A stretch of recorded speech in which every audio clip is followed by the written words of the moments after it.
During the summer months, often we take the opportunity to listen to the stories of one another, the lessons of life and of experience. And during Jesus' time, the same was very much true of the crowds gathering around him to listen to his teachings. But his teachings were meant to be memorable, not only to the people of his time, but also to us in our time.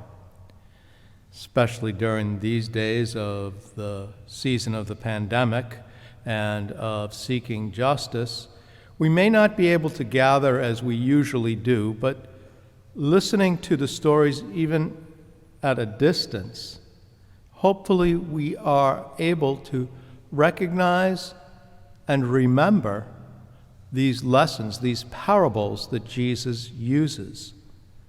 When we think of a good teacher or storyteller, we recognize how they use the opportunity to take what is somewhat common and make it into a lesson of life.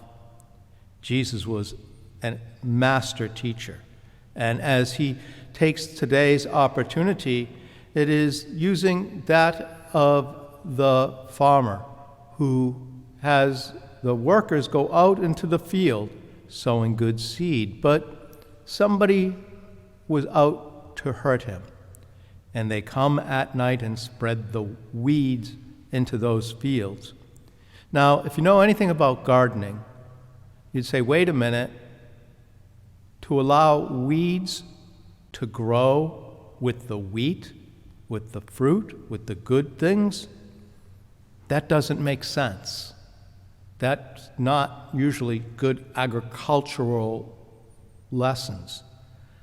And yet, Jesus isn't speaking straightforward. He's not using the science of the day, but rather using the opportunity to have us listen to a way of life, of how does God in the kingdom work with us. We recognize the good seed that God has created all of us in his image, but at the same time, we know that the pursuits of this world and people who are not necessarily looking for God's good come and sow weeds in our world, sow selfishness, sow a grasp of power, sow a way of not recognizing the compassion and mercy of God. And yet Jesus says to the parable, look, allow the weeds to grow with the wheat, and then at the harvest, we'll separate it.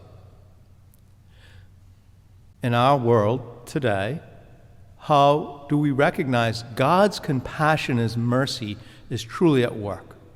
We have the good seed, we have the weeds that tend to grow up and can choke off the fruit of the wheat. And yet, in God's compassion, he's saying, no, we allow it to grow. We look at the fruit. We look at that goodness. And we realize how important it is of how do we bring that fruitfulness, that harvest into our world. How do we work on that? And how do we recognize those weeds that appear? Then Jesus goes on and says, well, let me show you another example. Let me talk about the smallest of seeds, that littleness that seems so insignificant is sown and grows to a large bush, the mustard seed. And as it does so, how many of the birds of the air are able to nest within that? Again, God's compassion at work in oftentimes unseen ways for us to grasp, to wrestle with, to hold on to and say, in my life, how do some of those small things really blossom to great, large, important things? Then he goes on to speak of that wailing of grinding of teeth, that we realize that ultimately when we forget about the lessons that God teaches us, when we forget about the other, when we do not realize the compassion that God offers and that we are educated in, that we find ourselves hurting and in pain of getting caught up in a world that is not what God has called us to.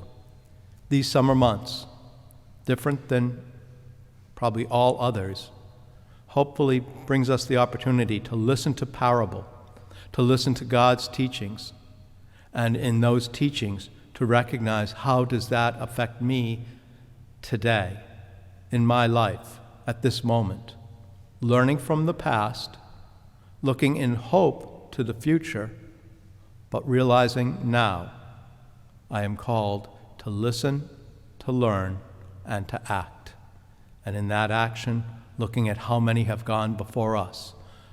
Jesus in his teachings, the saints who offer us lessons, people that we continue to look up to, whether that be John Lewis, Thea Bowman, a person of great courage, people who reach out to us and say, I have tried to do my good.